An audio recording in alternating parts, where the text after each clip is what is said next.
We will introduce various functions for maintenance systems in Nexim. Maintenance in Nexim maintains and improves production and is in the ACT category.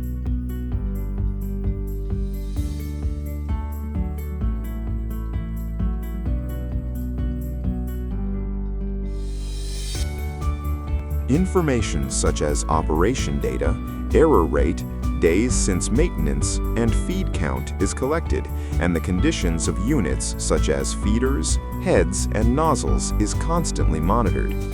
Information required for maintenance is collectively managed. Units with high priority are automatically displayed at the top of the list, ensuring that operators can perform maintenance reliably without hesitation. It is easy to see at a glance which unit to support first.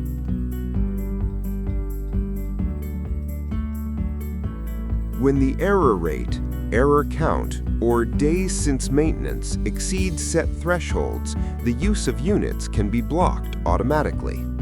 This reliably prevents problems due to lack of maintenance because units are not continuously used while exceeding a threshold.